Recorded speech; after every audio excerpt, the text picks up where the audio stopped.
Òótọ́ làwọn àgbà Yorùbá sọ wípé bọ́mọdé ò bá bá ìtàn á bá àrọ́bá. Wọ́n sì ní àrọ́bá ni bàbá ìtàn, bó ṣẹlẹ̀ sí pé àrọ́bá ò lè rọ́pò ìtàn láéláé. It is pertinent to expatiate, elaborate, and give a detailed explanation on what seems to be a little bit pursued to some who might not really grasp the message of the first part of this video about Yoruba and its meaning and its probable origin. Màá gbìyànjú àti ṣe ètò yìí ní alábala méjì tàbí àmúlùmálà lédè Gẹ̀ẹ́sì àti èdè Yorùbá. Ẹ̀yin tí ẹ bá ń gbọ́ mi, ẹ lè bá mi tàkòtò ẹ̀. Ká wá sọ pé ẹ fẹ́ pè mí lẹ́yìn tí ètò yìí tẹ́ bá ti gbọ́. Ẹ lè pè mí sórí nọ́mbà 08035693818 tàbí 09073993291. Àmọ́ ìtí ẹ bá mi sọ̀rọ̀ lórí agbègbè ti WhatsApp 08035693818. Nọ́mbà tí ẹ lè bá mi fi sọ̀rọ̀ nìyẹn. Gẹ́gẹ́ bí òǹṣèwádìí àti òǹkọ̀tàn tí ó dá dúró, the one you refer to as an independent researcher, I am always available to render apology for anything erroneous if it is detected. And I will remain unapologetic if things said are factual. I will remain unapologetic if what is being said are factual and referenceable, if such grammar or English could be used. Ohun tá à ń sọ nìyí, ṣẹ́rọ ohun tí a bá ṣe lẹ̀ làbá bá. Wọ́n sì ní ká má gbin igi oró torí ọmọ lè jẹ èso ẹ̀ lọ́jọ́ iwájú. Àmọ́ ara igi oró tẹ́nìkan lè gbìn láìmọ̀ ni wípé kí a máa fi kì í, ká má yànnàná ọ̀rọ̀ débi wípé àwọn tí wọ́n ń gbọ́ fúnra wọn tí wọ́n bá sọ níbòmíì wọ́n á lè wẹ̀ wọ́n yán kàìnkàìn kí omi abẹ̀tù wọn lè ṣàn kó mọ́ gerege.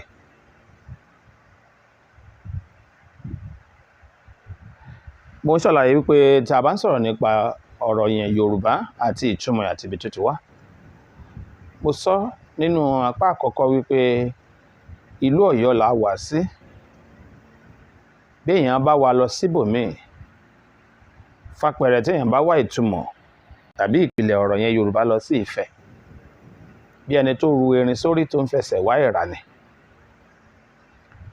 Torí ìtàn tí ń bẹ nífẹ̀ fúnra ẹ̀ tẹ́lẹ̀ rí, erin ni àjànàkú tí ò sọ èèyàn tó rù. Torí wípé à ń ṣètàn wa yọ̀ǹda tá à ń ṣe bó ṣe ń wá, ni ò ṣe yé wa wípé ohun tá a ní tó sodo síbi tó ń pè ní Ifẹ̀.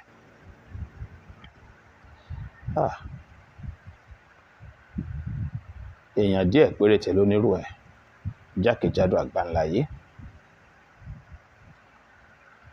Àmọ́ tá a bá ń sọ̀rọ̀ nípa orísun tàbí ìpìlẹ̀ ìtumọ̀ orúkọ yẹn Yorùbá, Ọ̀yọ́ là wá sí. Ọ̀yọ́ là wá sí. Mo ṣàlàyé lọ́pọ̀ ìgbà, mo ní tá a bá ń sọ̀rọ̀ nípa kí ni ìdí tí àwọn òpìtàn kan fi kọ ìwé tí wọ́n pe Ọ̀yọ́ Kàtúngà ní kápítà Yorùbá. Kò ní yé ọ̀pọ̀lọpọ̀ àwọn èèyàn tí wọn ò bá mọ̀ tán. Ìdí tí ò fi ní yé wọn ni pé ojú tá máa fi wò ó ni pé gbogbo Yorùbá tí àwọn tó ń pè ní Yorùbá lónìí ni wọ́n ń sọ̀rọ̀ ẹ̀ ńgbà náà lọ́hùn. Rárá, it wasn't so.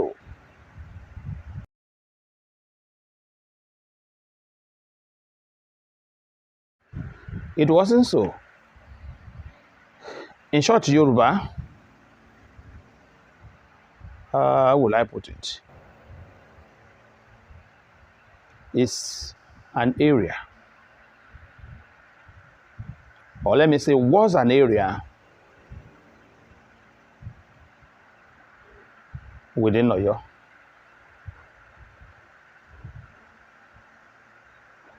And if you want to know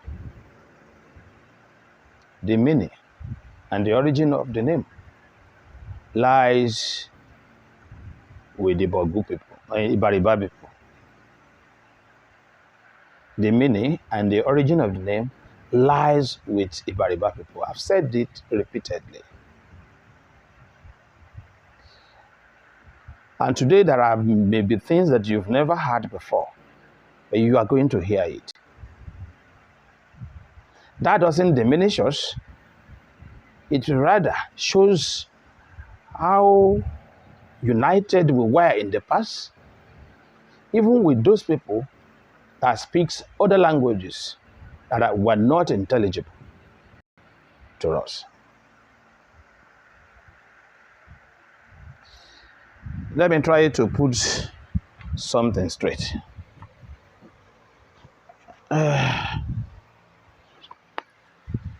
Yeah, I want to add power to this.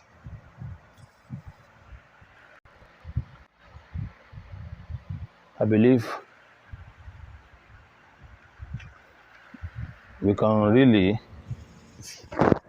face business squarely now.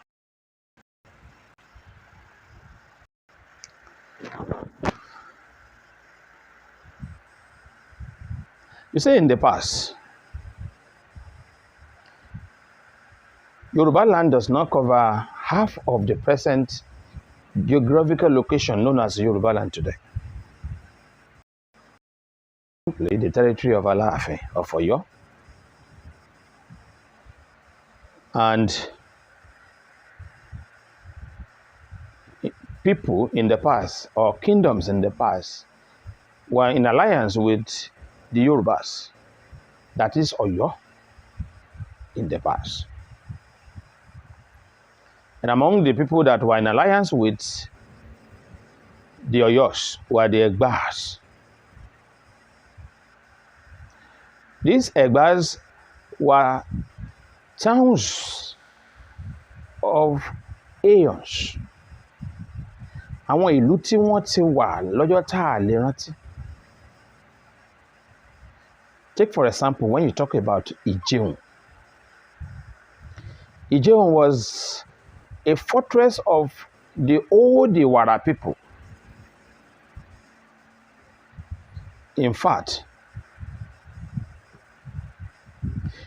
when they beat the Ijirige, the drum for the Oro,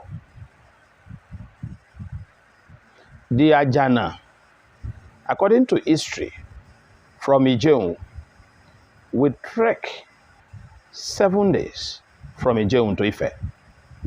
That is to Igbo Iwara then.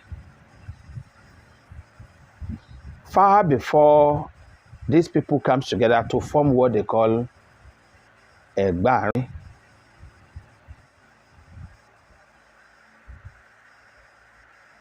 And at the time, even individually, Ijeun and other towns before they form Egbari were in alliance with Oyo between the years 1630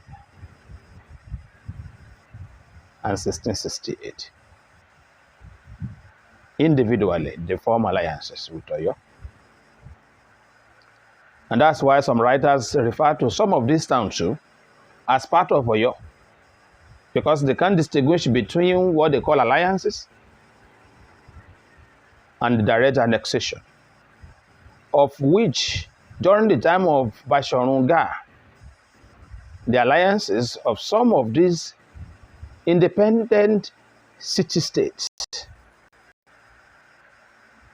were changed, and they were forced to pay tribute instead of royalty. Or let me say, payment for the services rendered.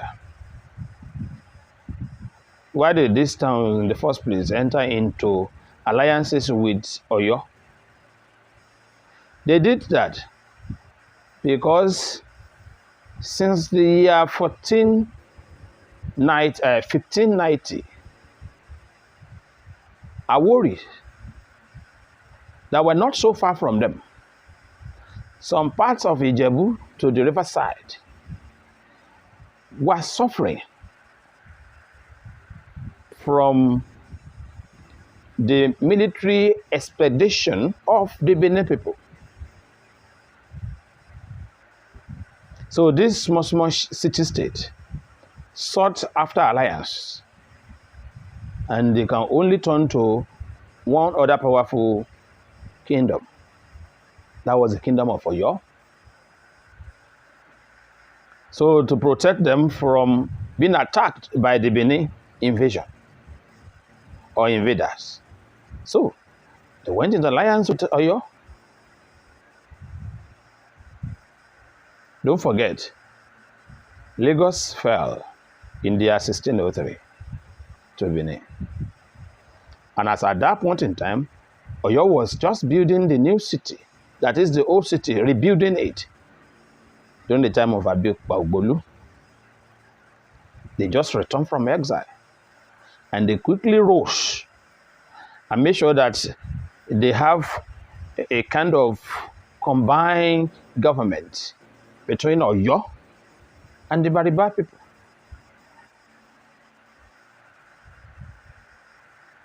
They aim at reclaiming their old capital and threw away the direct authority of the Nupe people. So the Oyo aligned with the Baribas. And this alignment made them practically one people, even though several languages. Ẹni tó wá fẹ́ gbọ́tàn Yorùbá, tó fẹ́ mọ̀ túmọ̀ Yorùbá, ṣé mọ̀ pé gbọ́dọ̀ fara nísìnyí. Mo ti sọ bí àwọn kan ṣe wọ alliance pẹ̀lú Ọ̀yọ́. Ẹ̀gbà tára tú Ọ̀yọ́ tán, tágbára ti wà, tó dàbí pé mímì kan ò lè mi Ọ̀yọ́ mọ́. Ní ọ̀pọ̀lọpọ̀ àwọn tí wọ́n jẹ́ alliance ni wọ́n bá dọ́dọ̀ Ọ̀yọ́, ní Ọ̀yọ́ wá change ohun tán jọ sọ bí àdéhùn, ló di pé wọ́n fi gbá béèrè ṣàkọlẹ̀ lọ́wọ́ ẹni tí ń ṣàsìngbà. Ìyàtọ̀ wà láàrin àsìngbà àti ṣàkọlẹ̀.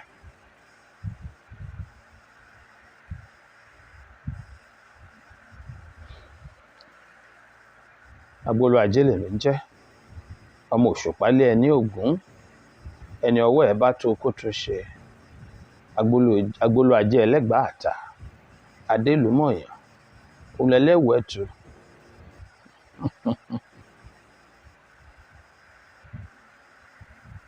Àdúpẹ́ pàtí ẹ̀ sì ní ọ̀pọ̀lọpọ̀ àwọn èèyàn wa tí wọ́n sì mọ̀ nípa ìtàn Yorùbá,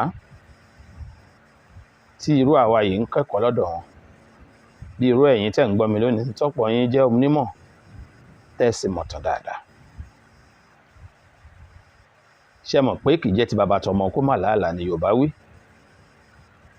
Láyé àtijọ́ nílẹ̀ Ọ̀yọ́, kì í jẹ́ ti bàbá tọmọ kó má làálàá náà wà ńbẹ̀. Mo ṣe ní àwọn kan wà tẹ́ gbọ́ lónìí tẹ́ ẹ̀ tí ì gbọ́ rí. Ọ̀pọ̀lọpọ̀ sì lè jiyàn pé bẹ́ẹ̀ kọ́. Àmọ́ kí n tó máa sọ ohun tí mo fẹ́ sọ, màá rán àwọn èèyàn níṣẹ́ kí wọ́n ṣe àwọn iṣẹ́ ìwádìí kíkùkù màá ní kó bẹ̀rẹ̀ pẹ̀lú ìwé agbédègbẹ́yọ tá à ń pè ní dictionary ìyẹn Webster dictionary kán lọ wo ìtumọ̀ bàrìbá. Mo wá rí wípé bàrìbá ni wọ́n ń pè ní bàtònù,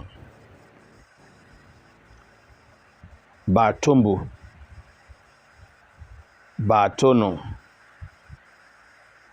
ní ilẹ̀ bọ̀kú. Ìyàtọ̀ wà nínú gbogbo ọ̀rọ̀ mẹ́rẹ̀ẹ̀rin tí mo pè yẹn. Bàrùbá, bàrùbá,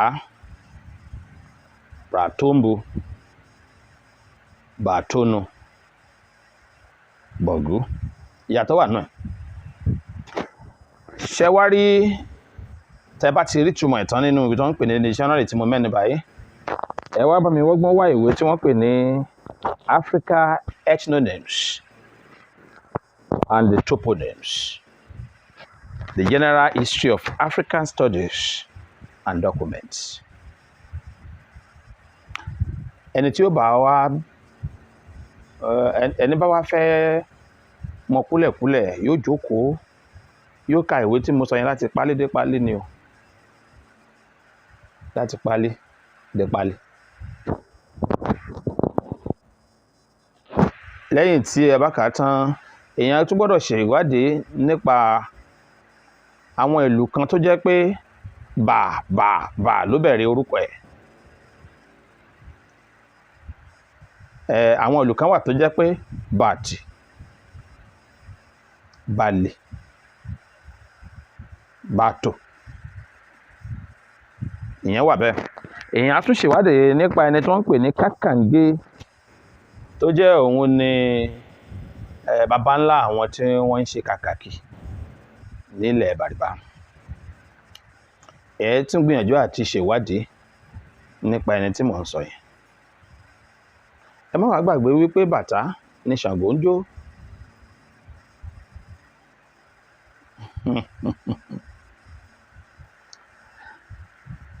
Ṣe rí àwọn àgbà ní lówelówe là lùlù ògìdìgbò, ọlọ́gbọ́n ló lè gbọ́n àwọn ọ̀mọ̀ràn á máa bẹ̀ wò.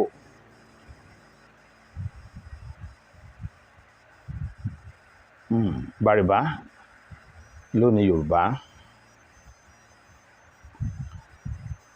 Kì í ṣe pé àwọn ni wọ́n ní àwọn èèyàn tó ń jẹ́ Yorùbá ni mò ń sọ, ẹ má ṣe mí gbọ́.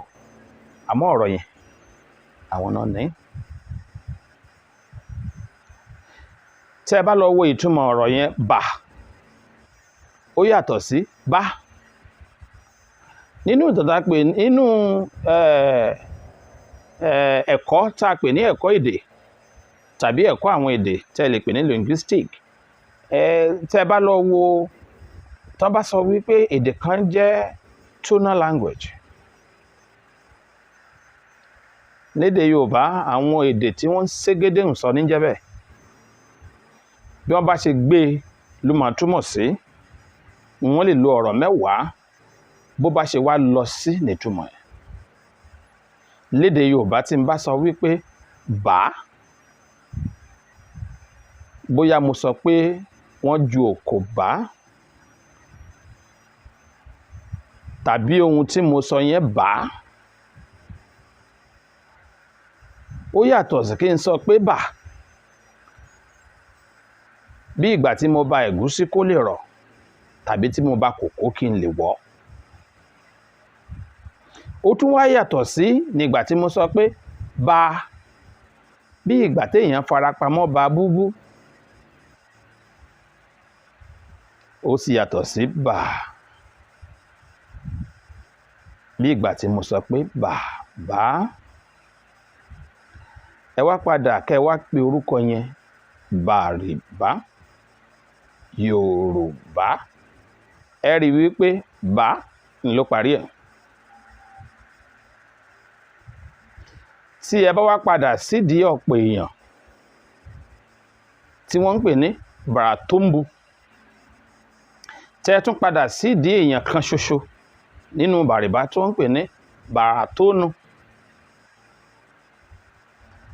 kẹ́ wá lọ wò túmọ̀ ọ̀rọ̀ yẹn yóò padà yé yín pé ọ̀dọ̀ àwọn tẹ́ wá Yorùbá sínú.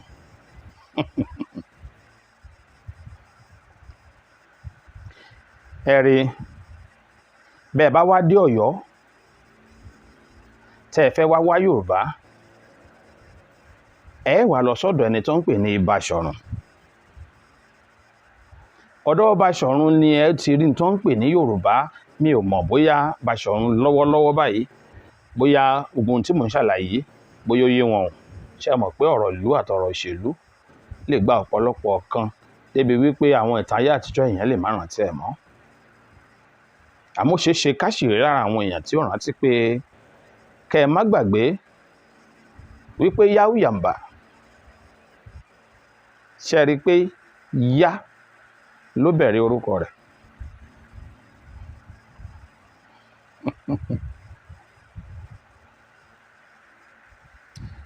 bí ẹ bá wá fẹ́ wá túmọ̀ Yáú Yàmbá ẹ lè wá Yorùbá ò ṣe mọ̀ pé kò ní nítumọ̀.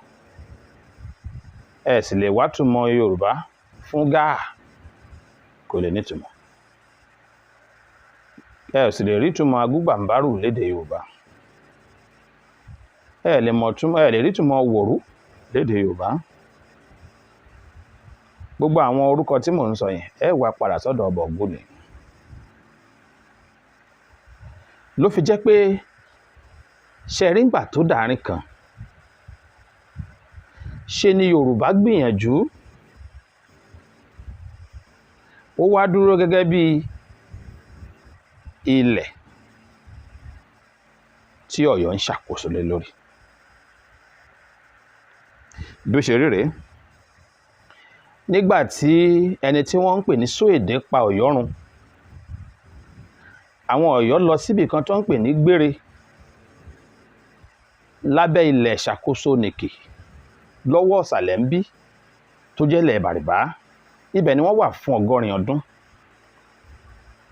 àti bẹ̀ ni wọ́n ti wá sún wá síbi tó ń pè ní Ìgbòho fún tó lé pẹ́ṣẹ́pẹ́ṣẹ́ lọ́dún 24 kí Abípa ó tó ṣẹ̀ wá kó wọn padà síbi tá à ń pè ní Ọ̀yọ́ tàbí Ọ̀yọ́ kòrò. àmọ́ ńgbà tí àwọn Ọ̀yọ́ lọ sí Gbére ṣe rí àwọn Ọ̀yọ́ tí wọ́n lọ sí Gbére Ifẹ̀ ní gbogbo wọn. wọ́n kàn wá jẹ́ àna fún àwọn Tápà. gbogbo àwọn baba ńlá wọn Ifẹ̀ ni wọ́n. àwọn ni àwọn ọmọ ogun tí Ọ̀rànmíyàn kó lẹ́yìn tó fi ti ọmọ rẹ̀ ọkùnrin tó ń pè ní Àjùwọ̀n tí wọ́n wá jọ padà wá tẹ ibi tí wọ́n ń pè ní Ẹyẹ Odó.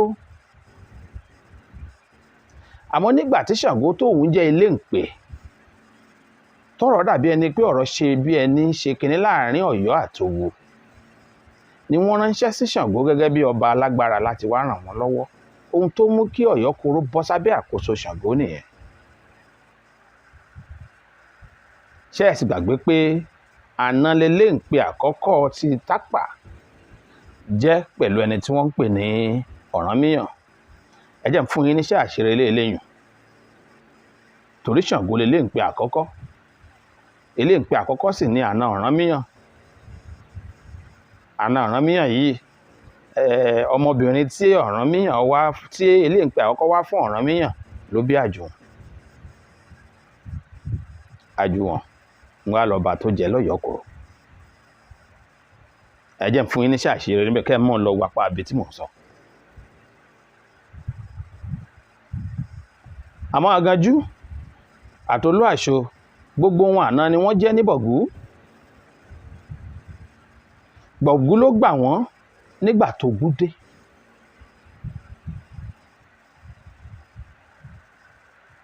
ìgbà tí wọ́n máa wá ṣẹ́rí padà ọ̀pọ̀lọpọ̀ àwọn ará Bọ̀gú ẹ mọ̀ bí téèyàn gbé lọ́gọ́rin ọdún almost a century.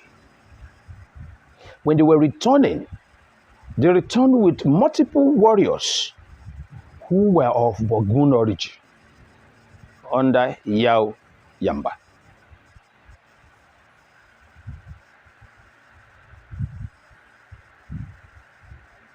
ibi tí wọ́n ń pè ní Gbére ní tẹ́rítìrì Yorùbá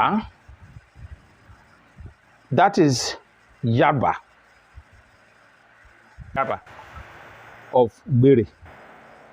It was all these people that moved with the Oyo people, who were the royal family. As at the time we were talking about, there were no other royalty anywhere south of River Niger more than that of Ife. That was where the seat of power and spirituality was. Let's put sentiment aside. And that honor is given to them. Anywhere a prince of Ife comes, one man accord one the same honor of loyalty. No matter how powerful someone is, they will accord a prince of Ife that respect. And Ife will never send his own prince out without the symbol of authority. So that's why it is easier today to know whoever that claim that he is of Ife origin, tó sì sọ pé ọmọ ọba abẹ lòun, gbọ́dọ̀ wọnú ilé kó lọ mú símbọ́ọ̀lù tó ń fún wọn fẹ̀ látijọ́ wá. Kì í kàn ṣe pé èèyàn kàn jọmọ̀. Ká ní ṣe là ń tẹ̀lé ṣísẹ̀ntẹ̀lé ká má ti dàrú fúnra wa. Ọmọ tí Ọ̀yọ́ bí kò lè lọ sífẹ̀ tààràtà kó sọ wípé ọmọ Ifẹ̀ lòun. Torí wọ́n á béèrè lọ́wọ́ ẹ̀ kí ni wọ́n fún bàbá ẹ̀ nígbà tó fẹ́ kúrò nílé. Tó bá wá jẹ́ ọmọ Ọ̀yọ́, a jẹ́ pé ó gbọ́dọ̀ lọ béèrè lọ́yọ̀ọ́ ná kó tó yẹ̀ṣẹ̀ wá sọ fún wọn fẹ̀. Tó bá jẹ́ pé Òwu ni, ó gbọ́dọ̀ kọ́ lọ béèrè lówú ná. Òun náà lè jọba aládé níbi tó wà o. Àmọ́ ohun tó sọ ọ́ dọba aládé ni ohun tí bàbá ẹ̀ àgbà kọ́kọ́ gbà láti ilé lọ́balọ́ba bàbá ńlá wọn. Torí kò túmọ̀ sí pé ibi tí bàbá àgbà yẹn ti ń ṣàkóso, kò túmọ̀ sí pé àwọn ará ìlú wọn ló wà ńbẹ̀. Ọlá àṣẹ yẹn ló sọ wọ́n dolórí ibi tán wà. Such royal authority. And such royal authority was the one that gave Oyo the edge over the military people of Bogo. It was the same that gave them the edge to invite Oba of Nupe to come to their aid in the person of Shango. They dare not obey at that point in time. Mo ti ń lọ gbọ̀n ṣẹ́jú báyìí. Ẹ mọ̀ pé bàbá arọ́lọ́rọ̀ ẹni sọ̀rọ̀sọ̀rọ̀ ládà.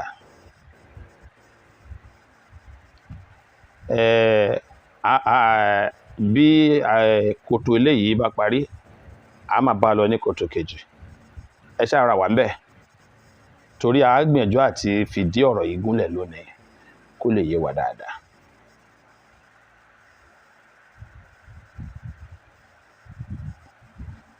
Tí wọ́n bá sọ pé àṣẹ ọba tí ń bẹ ní Ọ̀yọ́, àwọn tí wọ́n jẹ́ ọmọ ọba nífẹ̀ẹ́ pọ́nbélé ni wọ́n ní àṣẹ ọba. Ṣùgbọ́n tó bá di àṣẹ ti ológun,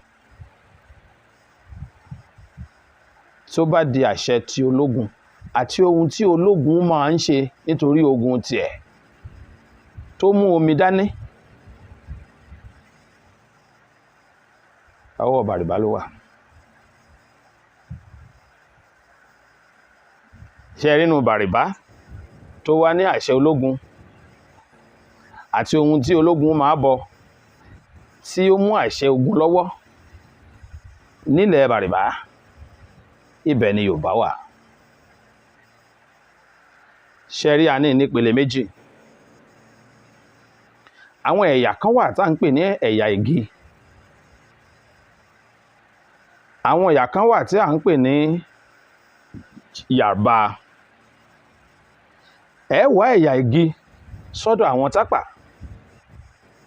ìyẹn Yàrùgí sọ́dọ̀ Tápà, Yàrùbá sọ́dọ̀ Bàrìbá.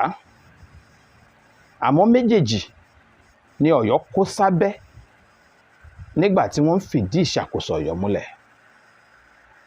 Ẹ jẹ́ á pàdé nínú kòlò kejì. Yóò dáa, kò ní bàjẹ́.